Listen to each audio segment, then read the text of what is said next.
Hello dear students, I welcome you back for lecture number 2 on the topic electric potential and capacitors. So in previous class we studied electric potential. So if you remember, electric potential is nothing but the amount of work done by unit positive test charge from bringing that point from infinity to the point against the direction of the electric field. And also we got the expression for electric potential as V equals to 1 upon 4 pi epsilon naught Q divided by R. Is it not, students? So, and if you remember, electric field was given by 1 upon 4 pi epsilon naught Q divided by R square. Now when you look carefully, this expression is for electric potential and expression is for electric field. Now both look quite similar. Only difference is, if I write E is almost equal to V, yes or no, but here I have R and here I have R square. So electric field, how it is related with electric potential, E is equal to V by R. In some textbook you will find written it as E equals to V by L. Denotation doesn't matter unless you understand the expression. So this you have to remember. Electric potential is amount of work done by the test charge from bringing that point from infinity to the point against the direction of the electric field. Now today we are going to do very important derivation, that is electric potential due to dipole. Now already you know what is dipole. Dipole is nothing but a set of two equal and opposite charges separated by certain distance. So in previous classes we have found the expression for the electric field due to dipole.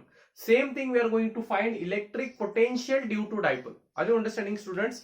So let us not waste much of the time. We'll straight away begin with our derivation. So students, before starting the derivation, I want to tell you, we are going to find electric potential due to dipole. Capacitance is the later part, we'll study afterwards. Now students, look carefully. If you remember what is dipole, dipole is nothing but the set of two equal and opposite charges. Okay, two set of equal and opposite charges. This distance is A, this is B, separated by certain distance, is called as dipole, where this distance is 2A or 2D, whatever. What was this distance? A. This distance will be A. Now is it not a dipole? Yes. So dipole is responsible to generate the electric field. Also we have got the derivation along the axial line as well as along the equatorial line. So same thing we are going to find, but for the electric potential. Now this is the dipole and this dipole will generate a electric potential around it, and in order to encroach that space, the test charge should do the work, and the amount of work done will be equal to the electric potential due to this dipole. Now suppose we will assume this point as P, and we are interested to find what is the electric potential at this point P due to this dipole. Now students, let this distance be R. Look carefully with the diagram, okay? If you understand the diagram, then only you will understand the entire derivation. So this is the dipole. Absolutely no doubt into this. Plus Q minus Q separated by distance 2A. Let O be the dipole center. Let 2A be the dipole axis, where this becomes distance A and this becomes distance another A. So total distance will be 2A. I am interested to find electric potential at this point P. So let this distance be R. So we'll assume that this is the vector R or the resultant vector. So let this distance be R2 and this distance be R1. Okay, fine students. Now look carefully here. We are going to find electric potential due to dipole. So let us find first potential due to plus Q charge.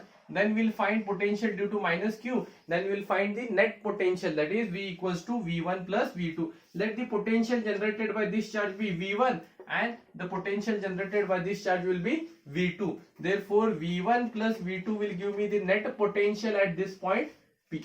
Are you understanding, students? Now there are two methods to solve this derivation. Okay, if you say we'll solve by both the methods, but first we will try with our normal traditional method. Okay, now here I'll erase the diagram. Okay, I'll tell you afterwards. Now students, look carefully here. Electric potential, this is 5 marks derivation. Okay, electric potential due to plus Q be V1. So electric potential due to plus Q be V1. So due to V1, what will be this 1 upon 4 pi epsilon naught Q divided by R1. Q divided by R1, if you remember the diagram. Yes or no? So this was the distance R, this distance was R2, and this distance was R1. Yes or no, students? Similarly, electric potential due to minus QB, let it be V2. So this will be 1 upon 4 pi epsilon naught minus Q divided by R2. Yes or no, students? Correct. So this is the electric potential due to plus Q will be this much. Due to minus Q will be this distance R2, where minus Q was here and plus Q was here. Yes or no, student? Now let us find the net potential. Net potential at point P. At P, net potential at this point P, that will be V, and V will be equals to V1 plus V2. Yes or no, students? So net potential at point P will be V equals to V1 plus V2. Therefore, so what will be V equals to? See, 1 upon 4 pi epsilon naught and 1 upon 4 pi epsilon naught, entire thing is common here. So shall I write 1 upon 4 pi epsilon naught and Q also common? Yes or no, students? V equals to V1 plus V2. So this plus this. So 1 upon 4 pi epsilon naught, 1 upon 4 pi epsilon naught, Q. I have taken it common. So what will be left inside? Nothing. 1 upon R1 minus 1 upon R2. This negative sign, plus minus will be minus. Okay. In exam you can make one more step and then come to this step. Okay. Now students, here I am interested to find the distance R1 and R2. R1 and R2. Once I get R1 and R2, straight away I'll substitute the value of R1 and R2, then I'll get the expression. Now to get this distance R1 and R2, we'll come back to the diagram once again. Now don't forget this derivation, okay?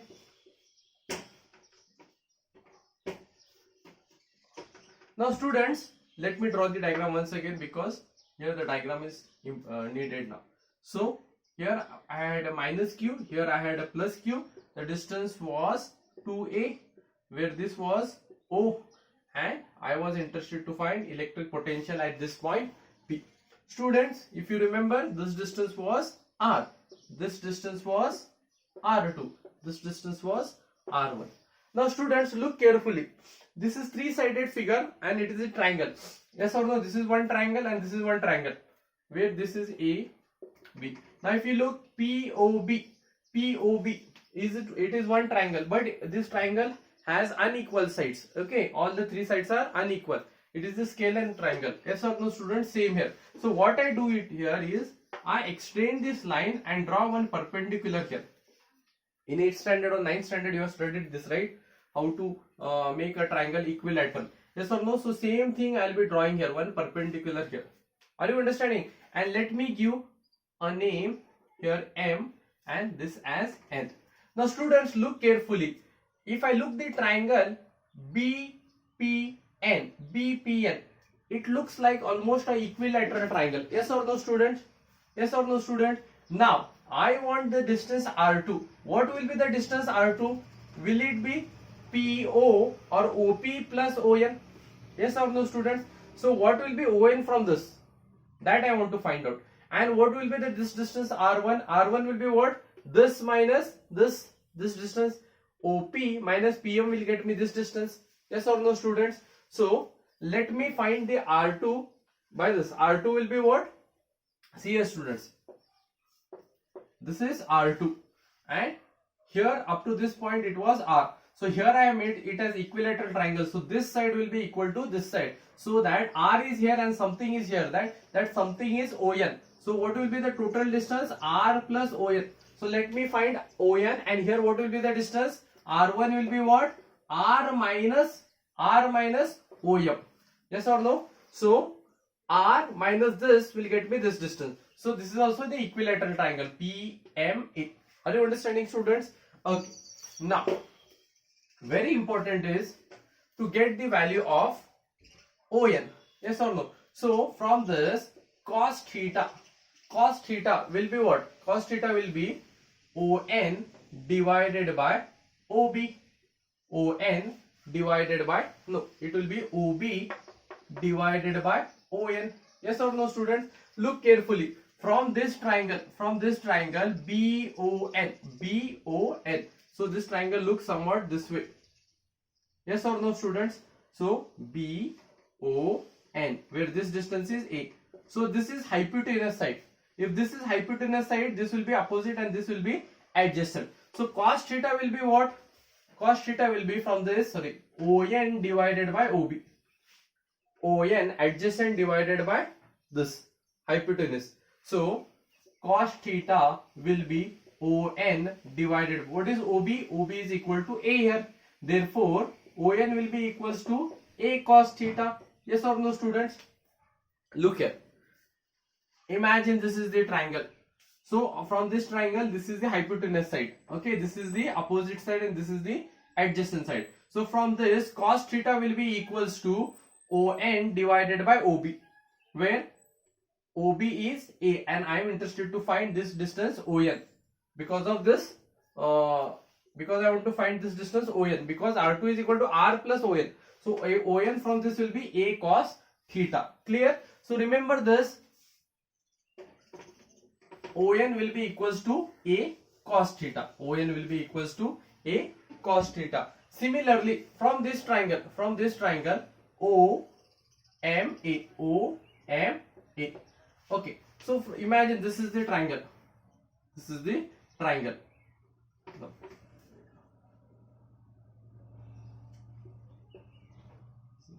And O, it looks like this, okay? OMA.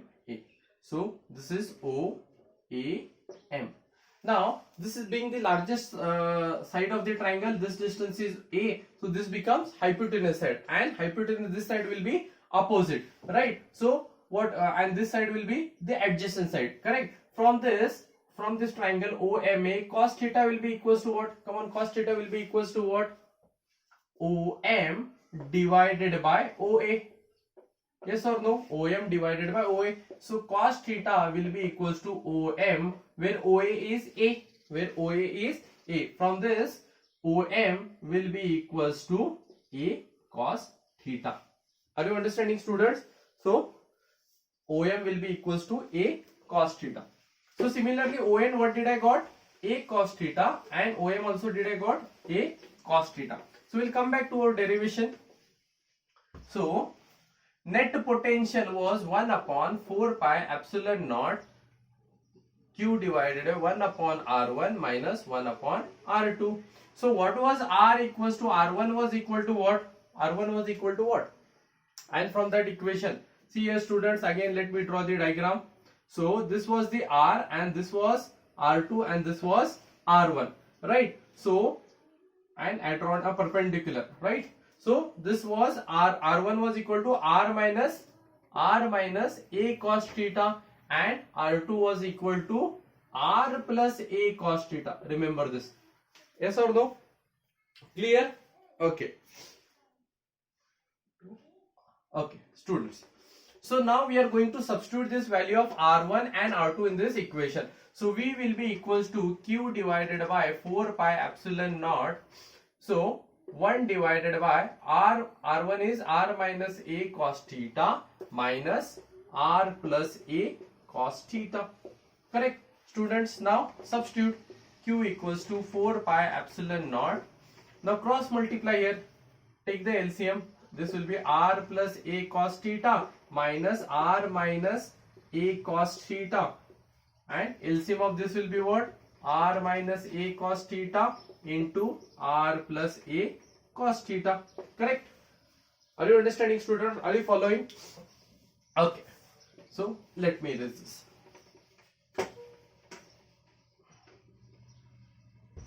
So therefore, open the bracket, Q divided by 4 pi epsilon naught. Now open this bracket, R plus A cos theta minus of R, minus will be plus A cos theta divided by, now look this equation, it is in the form of A plus B, A minus B. A plus B, A minus B. So this becomes what? A square minus B square. Yes or no, students? Where this is A, this is B. So A plus B, A minus B will be A square minus B square. So similarly, So V will be equals to Q divided by 4 pi epsilon naught. Now from this equation, can I cut R minus R with plus R, right? So here I will get what? Plus A cos theta plus A cos theta, that will be equals to 2 times A cos theta, and this will be equals to R square minus A square cos square theta. Right, students? Yes. Now, very important here. We want electric potential due to dipole, and if you remember the derivation of the dipole or the equation of the dipole was denoted by P, and P is given by Q times of 2A, right? So already I have Q here and 2A. So instead of writing Q 2A, shall I write it as P? Okay, where dipole is a vector quantity, P cos theta. What is the reason? Because P is equal to 2 times of QA. So I have 2 here, I have Q here, also I have A. So dipole will be equals to P cos theta divided by 4 pi epsilon naught R square minus A square cos square theta. R square minus A square cos square theta. So this is the required expression for the electric potential due to the dipole. Now students, as you know that you can further reduce this equation. Suppose you know that the distance R is very greater than A. Yes or no? The distance R, the point P, which is infinitely spreaded, is much more greater than the dipole center, right? So R is very greater than A. So shall I write R square minus A square cos square theta is nearly equal to R square only, right? It is nearly equal to R square only. So therefore I can also reduce this equation as P cos theta divided by 4 pi epsilon naught R square minus A square. I will approximately write it as equal to R square. So this also is the reduced form of this equation. So this is the required equation for the electric potential due to dipole. You can stop it here, or you can, just to impress your evaluator, you can write this condition so that you will again further this equation to, further you can reduce this equation to this form. So what did I get? P cos square theta divided by 4 pi epsilon naught R square. Yes or no, students? Now here there is very important thing to understand here. Now when the electric potential due to dipole, it will be maximum, and when it will be minimum. So if theta is equal to 90 degree, then cos 90 will be what? 0. So when you are finding electric potential due to equatorial line or at an angle of 90 degree, you will find that electric potential will be reduced to 0, because if you substitute into this equation, not cos square, okay, you will get cos 90 will be what? 0. And same if you reduce, if theta is 0 degree, and cos 0 will be what? 1. So along the axis, the electric potential dipole will be maximum, and along the equatorial line it will be minimum. Remember, the symmetry will be cylindrical for electric dipole. The symmetry will be cylindrical for electric dipole, and for a point charge it will be spherically symmetric. These two equations you have to remember. So the symmetry will be cylindrical for dipole, and for single point charge it will be spherical. Okay, have you understood this derivation? Okay, fine. So now we'll move on to the equipotential surfaces. Before that, we are going to find electric potential due to system of charges using the superposition principle. Now students, see here again I am telling you same thing. Whatever you are studying this topic, it is quite similar to the first topic. There we were studying about the electric field. Here we are studying the electric potential. Electric field is what? The force exerted on the test charge. And what is electric field? On that force, how much work you are doing, that is the electric potential. So these two topics are almost same. They go hand in hand. Only thing is, here we are finding the amount of work done, or we are interested to find the potential energy, and there we were interested to find electric force and electric field. Okay. Now students, again, as you remember, in electric field we have found electric field due to system of charges. Same thing we are going to find electric potential due to system of n number of charges. Are you understanding, students? Okay. Now students, again, if you remember, we had done this derivation by taking help of principle of superposition. So consider a point P here, and at this point we are interested to find electric potential due to n number of charges. Suppose I have one charge here Q1 which is at a distance R1 from point P. So what will be the electric potential due to this Q1? What will be the electric potential at this point due to Q2? Let this distance be R2. Then Q3 distance be R3. Also I have one more charge Q4, distance will be R4. Now students, here the net potential will be equal to vector sum of all the individual potential, right? Correct? Here again we are using the superposition principle. What that superposition principle tells you that the net potential at point P will be equal to the vector sum of all the individual potential acting at that point P. So simply we are going to just add up and we are going to find potential due to system of charges. So here I have potential, but here we have charges, but we don't have one charge here. We have n number of charges, and that n number of charges, what potential they are finding at this point, we are going to determine it. Okay students, so remember the diagram. Okay, you can write the consideration in the diagram, though it does not carry any marks. Okay, so electric potential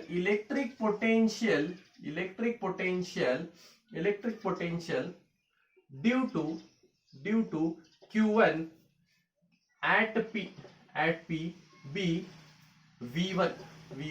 So V1 will be equals to 1 upon 4 pi epsilon naught Q1 divided by R.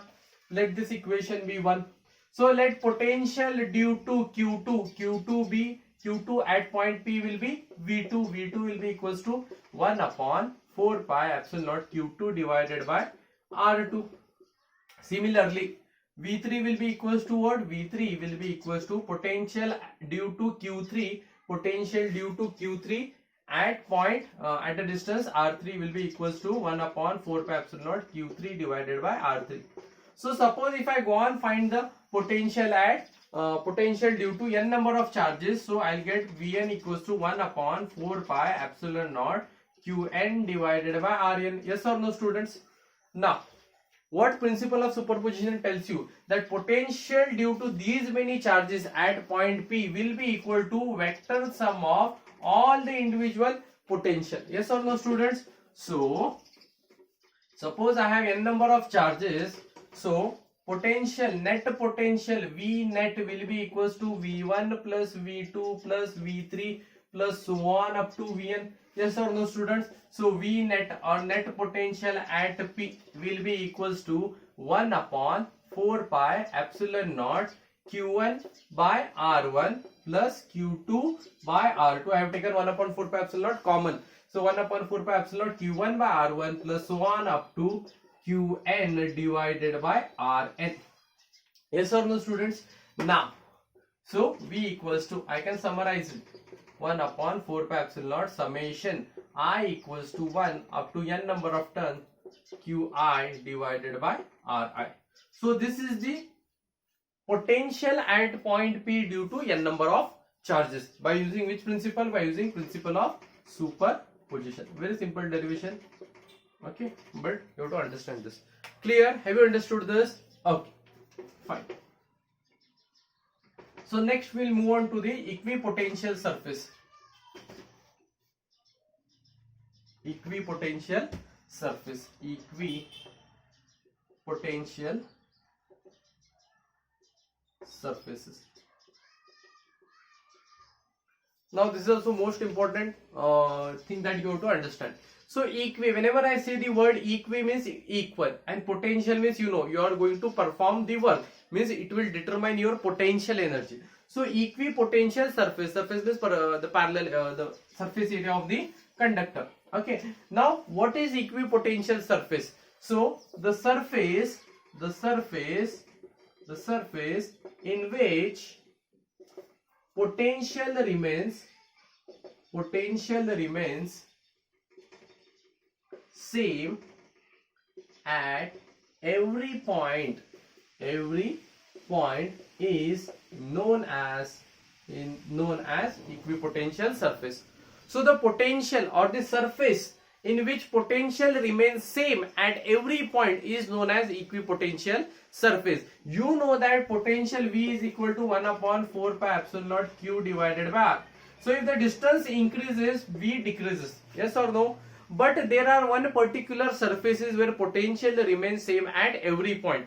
Like for a spherical, for an isolated source charge, if plus q, so this plus q is the source charge which will generate the electric field around it. As a result, anybody wants to approach that electric field, it has to do the work. As a result, the potential will be tested of that charge. So remember, let me explain you. Just to remember the definition first, electric potential is what? It is the surface in which potential remains same at every point. So suppose I have one source charger plus q. So it will generate the space around it. Now you know that electric field are extended infinitely, but you know that its magnitude goes on decreasing as you go away from the source charge. But that is also true that electric field are infinitely spread out.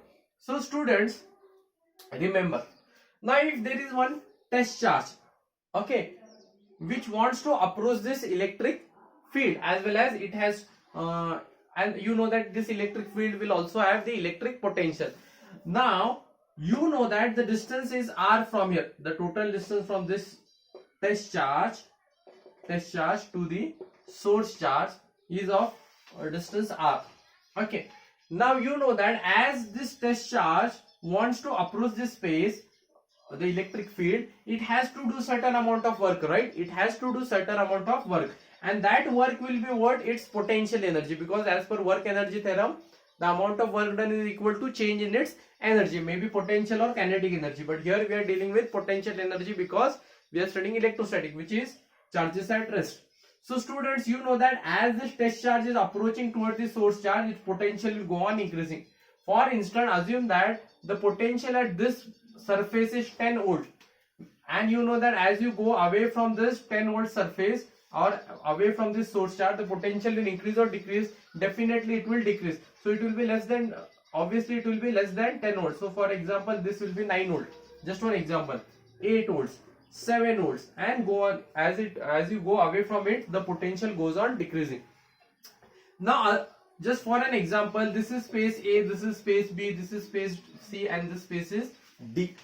Now assume that this test charge of very small magnitude has done certain amount of work and encroached this space. Has encroached this space how much? Where the potential is 7 volt. So in this space, if it goes anywhere, at every point it is going to experience the same potential. Potential at this symmetry or at this shape, it will be almost or it will be equal. So I call this surface or this area, only this limited area, as the equipotential surface, where the potential, the force experienced by this test charge will be equal. So this will be one equipotential surface. If it goes here, at every point it will experience a force of or the potential of 8 volt. Here 9 volt everywhere. So this one surface is a equipotential surface. This outer surface is equipotential surface where potential is 7 volt everywhere. And once it goes here, the potential will be this. Now here you have to remember one important thing, that electric field lines will be always perpendicular to the equipotential surface. Okay, here you have to remember three important things. Have you understood what is electric potential, right?